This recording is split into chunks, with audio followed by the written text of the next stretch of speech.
Hi, everybody. Welcome back to my series on The Great Conversation by Robert Maynard Hutchins from Volume 1 of the Great Books of the Western World.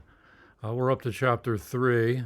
It's called Education and Economics, and I want to present Hutchins' ideas to you for consideration. So, in this chapter, Robert Hutchins weighs a set of economic challenges to the proposition that liberal education could be adopted universally. There's a lot of skepticism about this, even though if you think maybe liberal education is a good idea, many think it just wouldn't scale.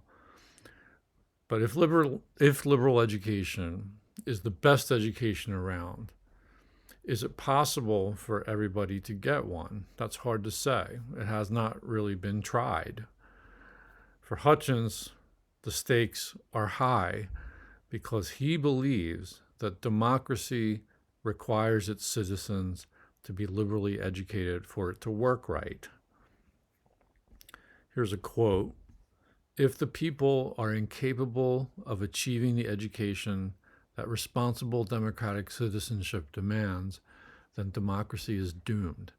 Aristotle rightly condemned the mass of mankind to slavery, and the sooner we set about reversing the trend toward democracy, the better it will be for the world."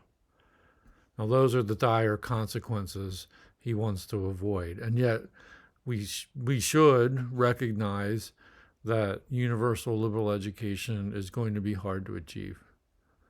It's an ideal to work towards, and may not in every country be achieved immediately. Some countries are too poor, but you cannot say that about the United States. Another challenge to all of this is the suggestion that liberal education is no good to a man who is starving.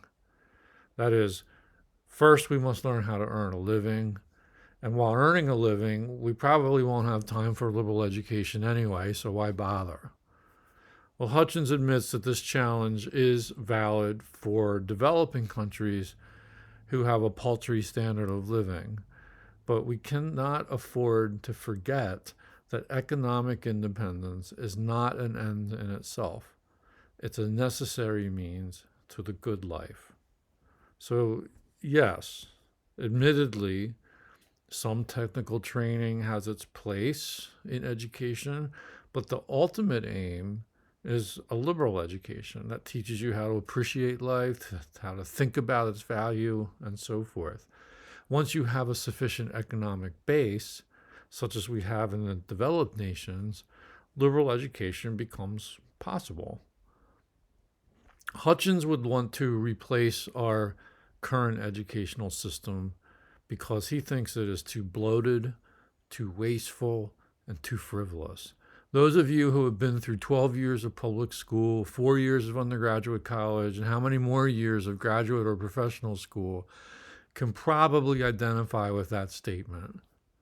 Hutchins believes we could easily shave 2 to 4 years off of schooling, which would leave us with more time for liberal education. And moreover, the adult population, once they're out of school, has more leisure time available than it ever had before. Now, the kind of education Hutchins resents the most is vocational and technical training, because it is simply not very effective at doing what it sets out to do. He sometimes calls this form of education ad hoc instruction. It's a term that he uses in this chapter. Now, one factor making it ineffective is the fact that our society is so mobile. We move in space, we move our occupations, we move our economic position, upwardly mobile or downwardly mobile, as it were. Education that's based in training has a short shelf life amid all this moving around. It just can't keep up with the changes. Thus, ad hoc instruction fails us pretty consistently, resulting in seeming irrelevance. People just don't take education seriously because it is irrelevant to them. Next, he turns to our increasingly automated, industrialized economy, which has made jobs monotonous, impersonal, and uncreative. And the shift to industrialism brings with it personal crises. And the educational system isn't equipped to deal with these problems because it's too busy with ad hoc instruction trying to adapt us to the current system. And none of this really sort of deals with the sort of spiritual crisis that is caused by such an economy. And it seems the only benefit gained from this increased productivity, mindless as it is, that's creating this monotony, impersonality, this uncreativeness, could be the reduction in labor time that it affords us. But how do we spend the leisure time we have gained? Well, we spend it in idiotic pursuits, trivial recreations, distractions, and cultish behavior. Hutchins cites Adam Smith's comments on the impact that the division of labor has on the great body of people. Let's turn to that quote now.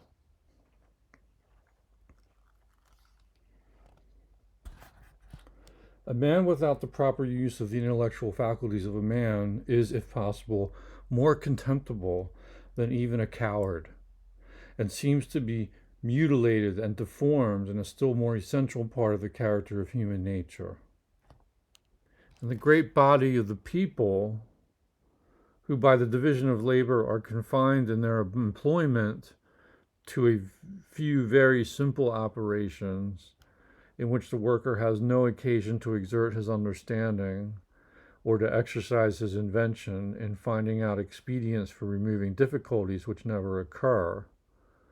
And the result of all this is, according to Smith, that the torpor of his mind renders him not only incapable of relishing or bearing a part in any rational conversation, but of conceiving any generous, noble, or tender sentiment, and consequently of forming any just judgment concerning many even of the ordinary duties of private life.